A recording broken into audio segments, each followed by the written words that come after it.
Waktu berzikir apa niat? Saya ingin mencapai ilmu Allah, kata dia. Saya ingin mencari ilmu Allah, ilmu yang langsung, ilmu laduni. Itu saya bilang, ilmu laduni itu buah zikir. Buahnya bukan tujuan. Saya bilang begitu, bukan tujuan.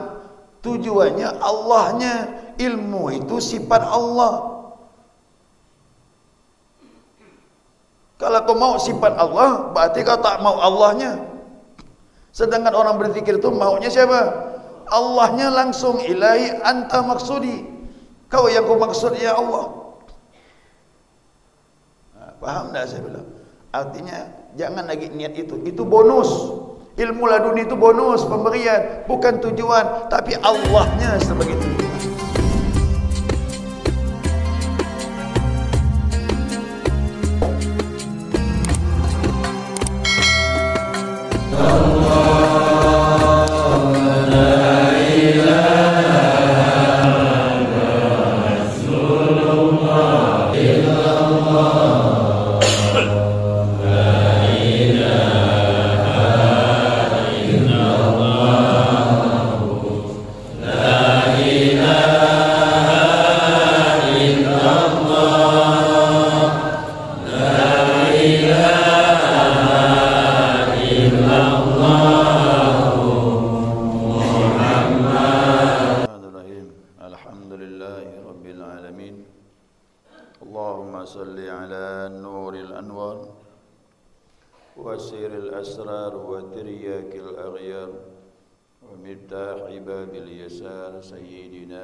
محمد المختار وآله الأطهار وأصحاب الأخيار عدد نعم الله وإفضاله. سبحانك لا علم لنا إلا ما علمتنا إنك أنت العليم الحكيم. اللهم ذكرنا ما نسينا وعلمنا ما جهلنا ولا حول ولا قوة إلا بالله العلي العظيم. قال المصنف رحمه الله تعالى ونفعنا بعلومه في الدارين آمين. Jemaah sekalian yang saya muliakan, Assalamualaikum warahmatullahi wabarakatuh. Alhamdulillah, senantiasa kita mengaturkan pujian dan syukur kita kepada Allah Azza wa Jalla atas limpahan rahmah hidayahnya. Subuh ini kita dapat melanjutkan kajian kita, muzakarah kita, panduan kita Bidayatus Salikin. Nah, ini bicara tentang bab tingkatan zikir, ya, bab tingkatan zikir. Jadi jangan kita menganggap zikir itu sama saja, tidak, beda. Nah, maka dari itu harus pahami betul bahwasanya ada orang yang menyamakan, ya zikir bebas, siapa saja boleh. Apa yang mau disebutkan silakan. Kalimat yang dipilih sah-sah saja. Nah, ini orang kebanyakan yang tidak paham zikir. Ya, jadi zikir ini punya tingkatan sesuai derajat orang yang berzikir. Nah, para pemula tidak sama zikirnya dengan mutawassit, orang yang tingkat pertengahan. Yang mutawassit tidak sama dengan muntahi, orang yang sudah berada pada puncak akhir zikir, sempurna zikir. Itu dikatakan hum darajatun indallah. Manusia itu berderajat, kata Allah. Manusia berderajat di sisi Allah, tidak ada yang sama. Dan memang jangan disamakan. Ikhwan yang sudah lama mengamalkan dan dia serius, beda dengan kita para pemula. Ikhwan yang sudah lama serius berzikir pun jangan samakan dengan mursyid. Itu tingkat-tingkatannya jelas, rinci sekali. Ada perbedaan. Bahkan ini coba diambil 3 bagian saja. Sebenarnya banyak tingkatan zikir itu. Ya. Nah, kita lihat. Zikir itu ada 3 tingkatan. Yang pertama, zikir dengan lisan sambil lupa hatinya. Ini tahap awal semuanya orang seperti ini. Kalau tak mengambil tarekat, ya beginilah selama-lama zikirnya. Sampailah bertemu sama Allah. Ya, zikir penuh dengan kelalaian. Sama kayak salat. Salat lalai. Zikir lalai. Nah, zikir yang ingat tu pakai metode. Maka namanya tariqah. Tariqah tu metode cara berzikir. Bagaimana nyambung hati kepada Allah. Kalau kita hanya syariat saja, itulah zikir setelah salat tu. Subhanallah, subhanallah, subhanallah, subhanallah, subhanallah. Alhamdulillah, alhamdulillah, alhamdulillah. Pikiran hati kita tak tahu ke mana-mana ada tu. Kalau ngejar pahala, nanti masuk zikir yang kedua. Dapat pahala. Kalau dia ingat waktunya buat, dapatlah pahala. Kalau lupa, tak dapat. Nah, begitu. Jadi zikir-zikir seperti itu. Tapi zikir yang lupa tak boleh ditinggalkan. Orang bertarekat tahap awal begini juga. Lalai juga. Nah, jadi jangan mengeluh. Pak Ustaz, saya ambil talqin zikir. Apa masih lalai? Baru mulai. Orang berpuluh-puluh tahun baru dapat hasil. Ini baru mulai sudah mengeluh. Yang penting serius tak serius kayak kita mengamalkan itu yang penting. Ya. Jadi zikir lisan ini ya banyak. Kita juga mengalami itu. Tahap awal bertarekat pun juga begitu. Ya, zikir sebut tapi pikiran kemana-mana terbang pikiran. Nah, zikir seperti ini disebut zikir adat, kebiasaan saja. Jadi adat, ini namanya adat, kebiasaan. Kenapa? Nah, zikir adat ini dan buahnya adalah menjadi siksa sebab dosa. Dalam pandangan orang tarekat, zikir begini masih belum dapat tanggapan dari Allah. Boleh jadi Allah juga tidak memandang. Boleh jadi juga kok dia riak jadi siksa. Ya. Jadi ini zikir tahap awal. Dan buahnya itu lisannya mengucapkan la ilaha illallah, tetapi hatinya mengingat kepada selain Allah. Kayak orang pergi tahlil. Sama tu. La ilaha illallah, la ilaha illallah.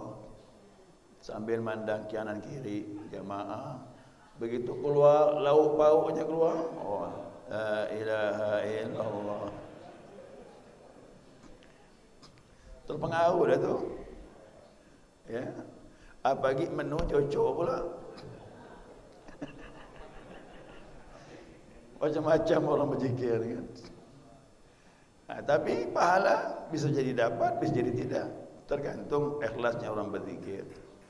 Makanya kau dapat, kau nak ngadakan tahlilan, ambil ikhwan tarikatnya. Ambil ya 20 orang, 30 orang. Yang lainnya orang luar gabung tak apa-apa. Hitung-hitung membantu. Mudah-mudahan ada yang diterima Allah. Bukannya zikir ingat. Maka saya kok zikir-zikir panggil ikhwan ya. Tahlilan tu orang tua dan sebagainya. Ya. Jadi tidak semudah yang kita bayangkan. Nah, zikir seperti ini ketika kita kaget sama ke ada gempa, goncang. Ya Allah, la ilaha illallah. Itu karena ada gempa.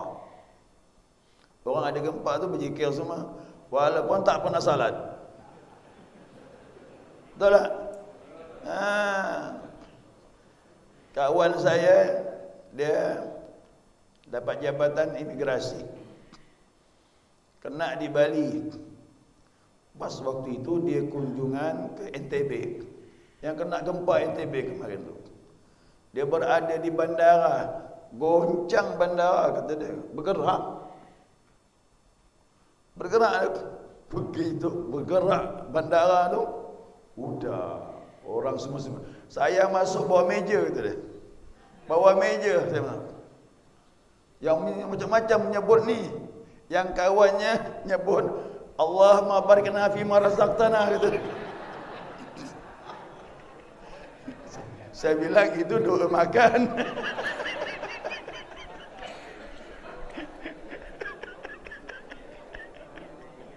Doa makan disebut. Itu hari-hari kerjanya makan itu.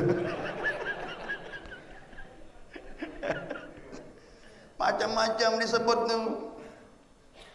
Yang tak pernah ibadah nyebut Allah, sudah musibah datang. Jadi zikirnya kerana gempah, bukan kerana Allah. Ya.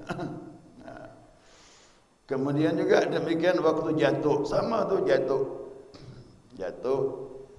Ya Allah, kok bagi saya lah zikir begini ni masih mendingan daripada latah. Ada yang latah. Tapi zikir begini dia tidak punya makna, artinya kerana terkejut ada sesuatu. Ya. Tak masalah. Tapi itulah dalam pandangan tarekat ya gitu, zikir begini, zikir adat namanya, ya, zikir kebiasaan yang tidak berpengaruh. Masuk derajat yang kedua, zikir dengan lisan akan tetapi hatinya ingat kepada Allah. Ini udah bagus. Ya, nyebut la ilaha illallah, dia ingat kepada Allah, tiada Tuhan kecuali Allah. Ingat dah la ilaha illallah, ingat Allah, tak ada Tuhan kecuali Allah. La ma'bud bihaqqin illallah, tidak disembah kecuali hanya. Zikir yang begini disebut zikir ibadah. Udah masuk ibadah dah. Ya, yang seperti ini sudah masuk ibadah. Ada nilai dalam agama sudah. Kenapa? Begitu menyebut dia ingat kepada Allah. Nah, buah yang seperti ini tak diragukan, pahala mengalir. Pahala mengalir jika seperti ini. Ada tabungan, ada simpanan di sisi Allah Subhanahu wa taala. Contohnya lisan yang mengucapkan la ilaha illallah dan hatinya ingat kepada Allah yang disebut. Nah, kalau waktu acara tahlilan ada jamaah yang hadir seperti ini, pahala sudah dapat. Baru betul ni. Allah jazama qara'na ila ruh, ya Allah sampaikan apa yang kami baca pahalanya kepada roh si fulan sampai. Kenapa? Yang berzikir ada pahala. Sampai itu. Ya, siapa yang berzikir dengan Allah ada pahala. Pahala transfer kirim kepada si mayat.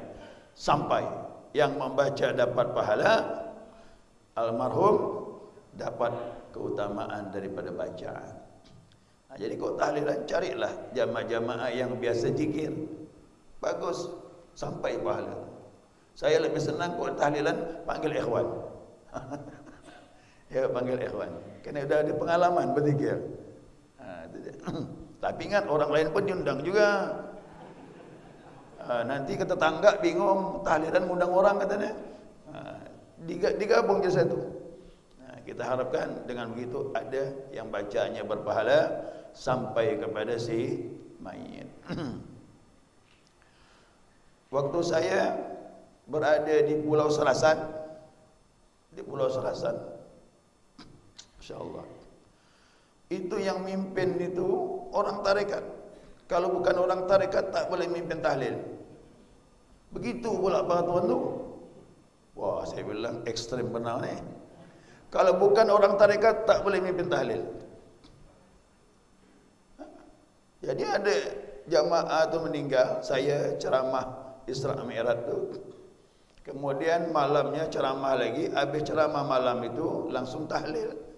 Orang yang meninggal siang hari itu minta saya hadir, datang saya sekalian. Dan yang memimpinnya Pak Haji Zainal. Pak Haji Zainal tu ditokohkan di situ. Dan dia pengamal zikir. Tatkala kami berzikir, dia udah ditalkin sama guru dia. Saya ni pengamal TKN Pak Ustaz. Tariqah Qadir Naqsyabandiyah. Mana silsilahnya, saya bilang? Silsilahnya. Silsilah dia, guru-guru dia sampai ke Abdurrahim Al-Bali. Abdurrahim Al-Bali murid Ahmad Khatib Sambas yang mengarang kitab Fathul Arifin. Ya, jadi ada Arab Melayu kitab judulnya Fathul Arifin karangan Syekh Abdurrahim Al-Bali. Itulah silsilah Pak Haji Zainal tu, nyambung ke situ baru ke Ahmad Khatib Sambas. Jadi banyak tersebar tu murid-murid Ahmad Khatib Sambas ni yang menyebarkan tariqat. Itulah kadang-kadang saya bingung. Sebenarnya kalau sudah Ahmad Khatib Sambas meninggal, yang di bawah ni jadi mursyid semua itu. Jadi mursyid tidak harus satu. Apalagi gurunya kamil mukamil sempurna. Tentu ada penerusnya bisa satu, bisa dua. Ahmad Khatib Sambas tu semuanya jadi khalifah. Termasuk Muhammad Sa'ad Selakau. Cuma tak berkembang. Kita pun tak tahu apa sebab tak berkembang. Ya, saya Muhammad Sa'ad Selakau tu. Tak ada saya dengar silsilahnya sampai sekarang ni nyambung gitu, berurutan. Nah, di Jawa Timur Hasbullah Maduri. Itulah gurunya Kyai Khalil Bangkalan. Murid Ahmad Khatib Sambas, mursyid. Nah, di Banten, Abdul Karim Banten. Bahkan dialah di antara murid-murid Ahmad Khatib Sambas, dia yang sentralnya sebagai pengganti Ahmad Khatib Sambas di Makkah. Ada lagi Syekh Asnawi dari Banten, ada yang meninggal kemarin tu, muridnya tu Abauji itu yang meninggal, ramai orang antar tu. Itu juga TKN dari Asnawi Banten. Waktu habis dia. Sampai di mana tadi cerita ni?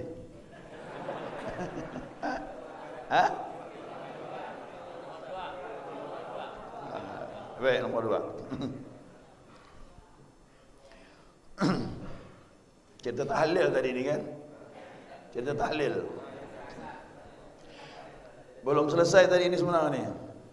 Jadi Haji Zainal itu memimpin tahlil, dialah yang harus memimpin. Dan zikir la ilaha illallahnya tahlil 165. 165 zikir tahlil. La ilaha. Saya pegang tasbih. 165 ni. Dia saya tanya, kenapa? Itulah kata dia. Sini udah turun-temurun begitu. Kerana pengamal TKN ni yang mimpin tahlil. Jadi kalau mau tahlil ada pahala, undang ikhwan-ikhwan. Ikhwan-ikhwan sudah terlatih dengan berzikir. Ya, kemudian masuk yang ketiga, zikir dengan bergetarnya seluruh tubuh. Ini yang kita bahas ni. Orang tarekah maunya dapat macam ini. Ya, zikir dengan bergetar seluruh tubuh kerana bergetarnya hati. Ya. Zikir ini disebut zikir mahabbah dan ma'rifat. Jadi ada kecintaan, ada zikir mengenal Allah. Dan buahnya tidak ada yang tahu kecuali Allah. Dan jangan hitung pahala lagi, itu urusan Allah sudah. Dan yang berzikir macam ini tak lagi menuntut pahala. Ayo, dalam tarekah pahala jangan khawatir, tapi jangan ini terbetik di hati. Ini tak masuk hitungan lagi. Terserah Allah lah. Bahkan jangan khawatir, pahalanya melimpah. Cuma tak boleh kerana itu. Dia dah terserah dah. Ini urusan Allah Subhanahu wa taala.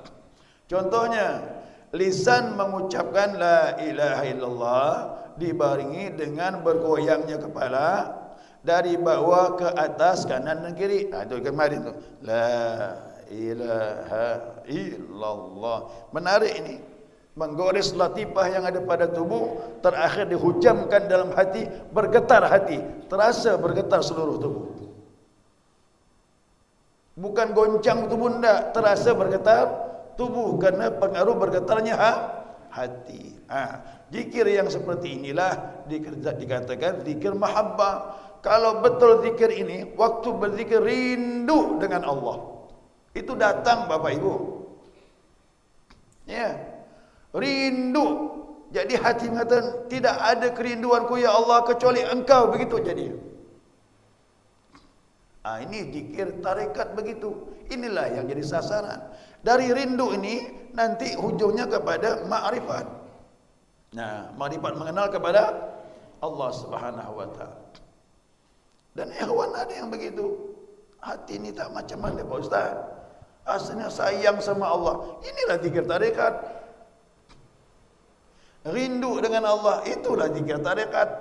Buahnya ma'rifat nanti. Makanya setiap berzikir tanamkan dalam hati, ilahi anta maksudi. Amalan jangan yang lain. Yang kedua, wa ridhaka matlubi. Ridhamu yang kami cari. Yang ketiga, a'tini, dapat mahabbah. Ujung mahabbah kepada ma'rifat kepada Allah Subhanahu wa taala. Itu dikatakan tadi itu, di bawahnya itu. Ilahi anta maksudi wa ridhaka matlubi, a'tini mahabbataka wa ma'rifatak. Jadi kalimat ini kalimat ajaib ini. Ada orang bilang, dari mana kalimat ini? Ini tidak sembarang kalimat. Ini membetulkan niat dalam berzikir. Saya nyampaikan di jamaah ya. Ikhwan kita ini sudah meninggal, dia ikhwan senior, dekat dengan saya. Waktu dia berzikir, dalam berzikir nih, dalam keadaan jaga tu, didatangi Nabi Muhammad sallallahu alaihi wasallam. Ya. Nabi menuntun. Kata Nabi, ikut, kata Nabi. Ikut dia. Apa ya Rasulullah? Ilahi anta maksudi. Ikut dia. Ilahi anta maksudi. Wa ridhaka matlubi. Wa ridhaka matlubi. A'tini mahabbataka wa ma'rifataka. Ikut dia. A'tini mahabbataka wa ma'rifataka. Nah, kau camkan makna ini dan kau amalkan, kata Nabi. Begitu bangun tidur bingung dia. Enggak, ini hari-hari aku amalkan. Ayo coba bangun. Ini udah hari-hari aku amalkan. Kenapa Nabi mengajarkan lagi kalimat ini? Situlah.